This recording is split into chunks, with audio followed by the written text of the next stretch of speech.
శ్వేతపత్రం విడుదల, కేబినెట్ సమావేశం, ఢిల్లీ పర్యటనలతో ఏపీ సీఎం ఈ వారం బిజీగా గడిపారు. రాష్ట్రంలో అటవీ గనుల శాఖపై వైట్ పేపర్ రిలీజ్ చేశారు. శ్వేతపత్రాల వివరాలను కేంద్ర మంత్రి అమిత్ షాకు తెలియజేశారు. కేంద్ర బడ్జెట్లో రాష్ట్రానికి ఎక్కువ నిధులు కేటాయించాలని కోరారు. మరోవైపు మంత్రిమండలి నిర్వహించి కీలక నిర్ణయాలు తీసుకున్నారు.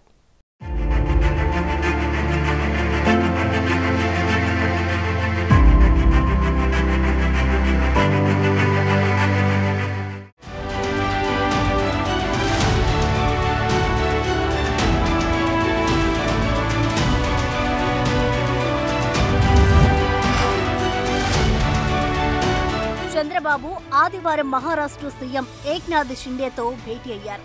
అనంత్ అంబానీ వెడ్డింగ్ రిసెప్షన్ కు హాజరైన చంద్రబాబును షిండే ఆహ్వానించారు. దీంతో ఆయన షిండే ఇంటికి వెళ్లారు. ఇద్దరి మధ్య మర్యాదపూర్వక భేటీ జరిగింది. రెండు రాష్ట్రాల అభివృద్ధికి పరస్పరం సహకరించుకోవాలని చర్చించుకున్నారు.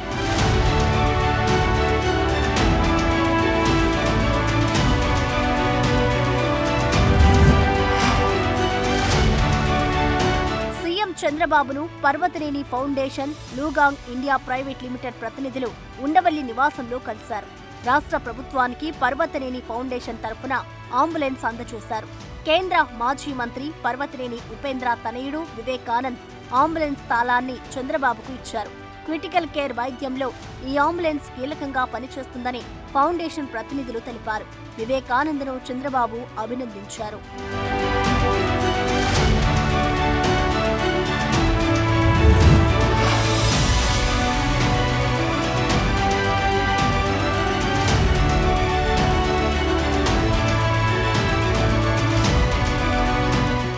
ఆర్థిక స్థితిని ప్రజలకు తెలియజేసేందుకు శాఖల వారీగా చంద్రబాబు శ్వేతపత్రాలు విడుదల చేస్తూ వస్తున్నారు. సోమవారం మైనింగ్, అటవీ శాఖలపై వైట్ పేపర్ రిలీజ్ చేశారు. రాష్ట్రంలో అన్ని రకాల సహజ వనరులు వైసీపీ నేతలు దోపిడీ చేశారని ఆరోపించారు. ఇష్టానుసారంగా భూములు, గనులు, ఎర్రచందనం, అటవీ సంపదనంతా దోచేశారని మండిపడ్డారు. విశాఖ, ఒంగోలు, చిత్తూరు, తిరుపతిలో జరిగిన సహజ వనరుల దోపిడీ ఒక కేస్ స్టడీ అని సీఎం అన్నారు. ఇళ్ల స్థలాల పేరుతో ఇష్టానుసారంగా అధికార దుర్వినియోగానికి పాల్పడ్డారని ఆగ్రహం వ్యక్తం చేశారు. ముందుగానే భూములు గుర్తించి వాటిని తక్కువ ధరకు కొనుగోలు చేసి వాటికి రెండింతలు ధర నిర్ణయించుకొని ప్రభుత్వానికి విక్రయించారనేది చంద్రబాబు ఆరోపణ. 26 జిల్లాల్లో వైసీపీ కార్యాలయాలకు స్థలాలు కేటాయించుకొని పాలెస్లు కట్టుకున్నారని ధ్వజమెత్తారు.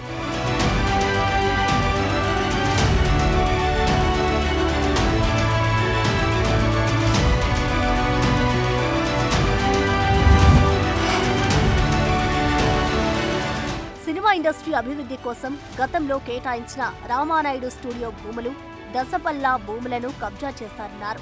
ఎకరాకు ₹1,00,000 చొప్పున శారదా పీఠానికి 15 ఎకరాలు కట్టబెట్టారని అన్నారు.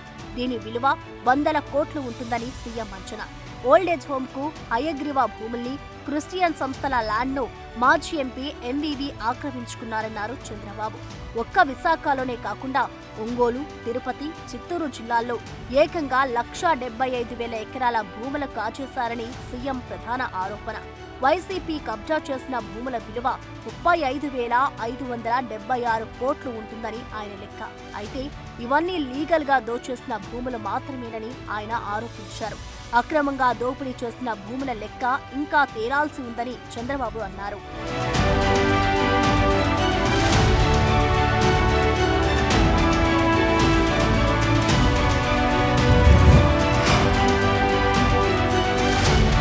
పక్కా ప్రణాళికతో కబ్జాలు చేశారనేది సీఎం ఆరోపణ. అనుకూలంగా ఉండే అధికారులను తెచ్చుకున్నారని, ల్యాండ్ టైటిలింగ్ యాక్ట్ తీసుకురావడం కూడా దోపిడీ కోసమేనని ఆయన అనుమానం. ఆ చట్టాన్ని రద్దు చేసి కొత్త చట్టాన్ని తీసుకొచ్చి పేదల భూములకు రక్షణ కల్పిస్తామన్నారు. చరిత్రలో ఎప్పుడూ లేని విధంగా అటవీ శాఖ, మైనింగ్ శాఖ ఒకరికే ఇచ్చారన్నారు. ఈ రెండు శాఖలు ఒకరి దగ్గర ఉండడం ప్రమాదమని ఆయన వివరణ. మైనింగ్ కోసం ఆ డిపార్ట్మెంట్ అధికారులు అటవీ శాఖ దగ్గర పర్మిషన్ తీసుకోవాల్సి ఉంటుంది. మైనింగ్ శాఖ నుంచి వచ్చిన దరఖాస్తులను అటవీ శాఖ పరిశీలిస్తోంది. మైనింగ్ వెనుక ఉన్న ఉద్దేశాన్ని గ్రహించి అటవీ శాఖ పర్మిషన్ ఇస్తోంది. సీఎం కూడా ఇదే విషయాన్ని చెప్పారు. సహజ వనరుల దోపిడీ జరగకుండా ఉండాలంటే అటవీ, మైనింగ్ శాఖ ఒకరి దగ్గరే ఉండకూడదని చంద్రబాబు ఆలోచన. కానీ దొంగ చేతికి తాళాలు ఇచ్చినట్టు గత ప్రభుత్వంలో అటవీ శాఖ అధికారులు కూడా మైనింగ్ మంత్రికి అప్పగించారని ఆరోపించారు.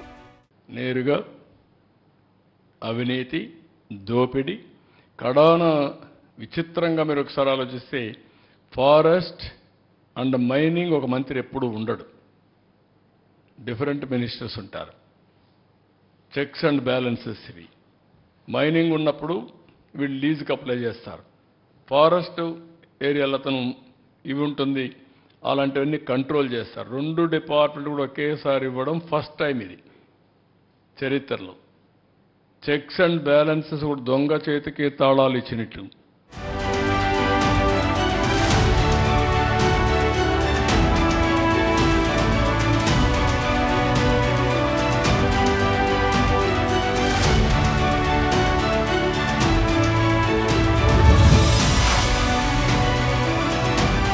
వైసీపీ ప్రభుత్వం తీసుకొచ్చిన ల్యాండ్ టైటిలింగ్ యాక్ట్ ఉద్దేశమే మంచిది కాదన్నారు చంద్రబాబు. శాశ్వత భూరక్ష చట్టం అని పెట్టి దానిపైన ప్రభుత్వ రాజముద్ర లేకుండా జగన్ ఫోటో వేసుకోవడమేంటని ప్రశ్నించారు. ఇదంతా పబ్లిసిటీ పిచ్చితో చేశారని విమర్శించారు. ప్రజల ఆస్తిపై 13 కోట్లు ఖర్చు చేసి జగన్ ఫోటోలు వేశారన్నారు చంద్రబాబు. ఎవరి సొమ్మును ఎవరు ఖర్చు చేస్తారని ఆయన ప్రశ్నించారు. అంతేకాదు వైఎస్ఆర్ భూరక్ష పేరుతో సర్వే చేసి హద్దురాళ్లపై కూడా జగన్ పేరు రాసుకున్నారని సీఎం మండిపడ్డారు. ఆ గ్రానైట్ రాళ్ల కొనుగోలుకు ఏకంగా 640 కోట్ల రూపాయలు ప్రజాధనం వృధా చేశారని ధ్వజమెత్తారాయన.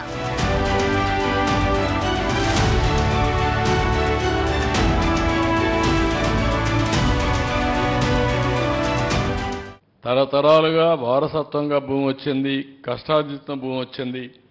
ఆ భూమి అతను కొనుక్కుంటే ఈయన ఫోటో వేసుకొని ఊరిగే పరిస్థితికి వచ్చాడు. ఇవన్నీ కూడా ఒక మనిషి యొక్క అహంభావం.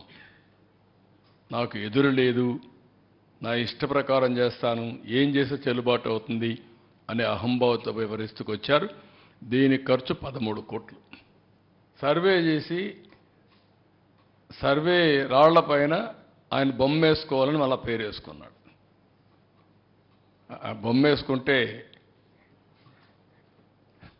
కొంతమంది సజెస్ట్ చేశారని, ఇది నవ్వులాట కాదు, సజెస్ట్ చేశారని.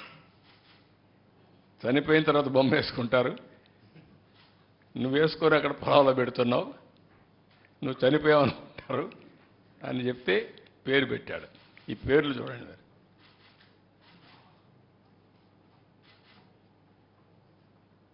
దీనికి ఖర్చు ఎంత? దగ్గర దగ్గర 640 కోట్లు. దోపిడీకి గురైన వాళ్లు బయటకు రావాలని చంద్రబాబు పిలుపునిచ్చారు. బాధితులందరికీ న్యాయం చేస్తామని అన్నారు. వైట్ పేపర్ రిలీజ్ చేసిన టైంలోనే చంద్రబాబు రెవెన్యూ శాఖ గురించి కూడా ప్రస్తావించారు. రేషన్ బియ్యంలో కూడా లెక్కలేనన్ని అక్రమాలకు పాల్పడ్డారు. ఒకే కుటుంబంలో ఉన్న వ్యక్తికే పౌర సరఫరాల శాఖ, రైస్ మిల్లర్ల అసోసియేషన్ పదవుల్లో ఉన్నారు. ప్రజలకు పంచాల్సిన రైస్ పక్కదోవ పట్టించారని మండిపడ్డారు. రైస్ ను డైవర్ట్ చేయడానికే మొబైల్ వ్యాన్లు కూడా తీసుకొచ్చారని అనుమానించారు.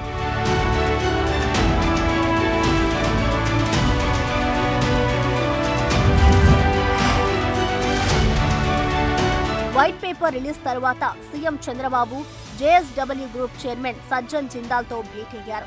రాష్ట్రంలో పెట్టుబడులకు మంచి అవకాశాలు ఉన్నాయని సీఎం చంద్రబాబు జిందాల్కు వివరించారు.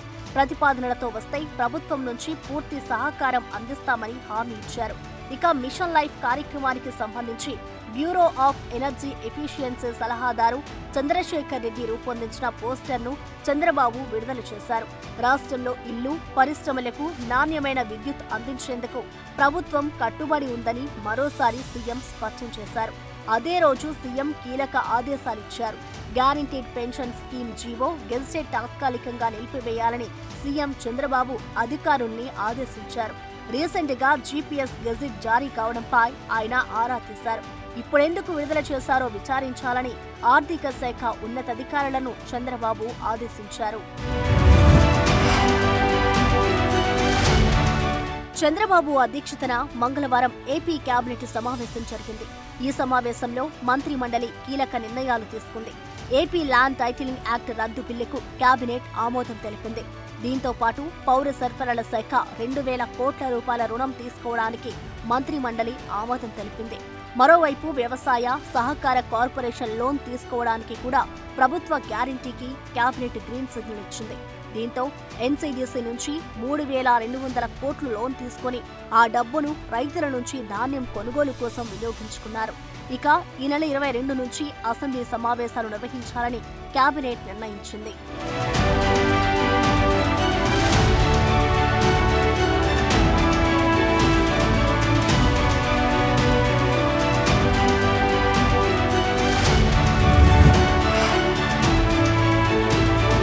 కేబినెట్ భేటీ తర్వాత మంత్రులతో సీఎం చంద్రబాబు మాట్లాడారు. ఉచిత ఇసుక విధానంలో మంత్రులు, ఎమ్మెల్యేలు జోక్యం చేసుకోవద్దని క్లియర్గా చెప్పేశారు. అక్టోబర్ తర్వాత ఇసుక రీచ్లన్నీ అందుబాటులోకి వస్తాయన్నారు. ప్రస్తుతం డంప్ యార్డులో 43 లక్షల టన్నుల ఇసుక ఉందని, వచ్చే 3 నెలల్లో 1 కోటి టన్నుల ఇసుక అవసరమని సీఎం మంత్రులకు తెలిపారు.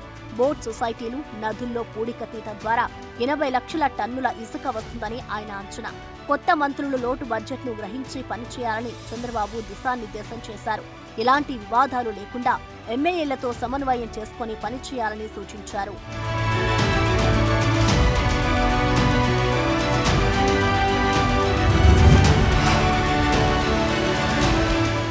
కేబినెట్ భేటీ తర్వాత చంద్రబాబు ఢిల్లీ వెళ్లారు. అమిత్ షాతో భేటీ అయిన సీఎం ఏపీ ఆర్థిక పరిస్థితి గురించి ఆయనకు వివరించారు. గత 5 ఏళ్లలో రాష్ట్రం ఆర్థిక విధ్వంసానికి గురైందని చెప్పారు. ఆయన రిలీజ్ చేసిన 4 శ్వేతపత్రాలను కూడా అమిత్ షాకు వివరించారని చంద్రబాబు తెలిపారు. త్వరలో ప్రవేశపెట్టబోయే కేంద్ర బడ్జెట్లో ఏపీకి సంబంధించిన కేటాయింపులతో పాటు తక్షణం అవసరమైన నిధుల గురించి కూడా చంద్రబాబు ప్రస్తావించారు. భేటీ తర్వాత చంద్రబాబు ఇంట్రెస్టింగ్ ట్వీట్ చేశారు. ప్రజలు ఏపీలో ఎన్డీఏకు అనుకూలంగా తీర్పునిచ్చారని ట్విట్టర్లో గుర్తు చేశారు. కేంద్ర, రాష్ట్ర ప్రభుత్వాలు కలిసి రాష్ట్రాన్ని గాడిలో పెడతాయని అన్నారు.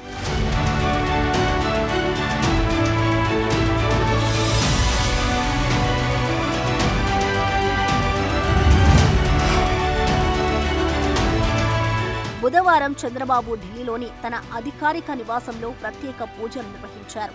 తొలి ఏకాదశి కావడం పూజలు జరిపారు. ఉదయం 9:30కు జన్పద్ వన్కు వెళ్లిన చంద్రబాబు కొద్దిసేపు తన నివాసంలో గడిపారు.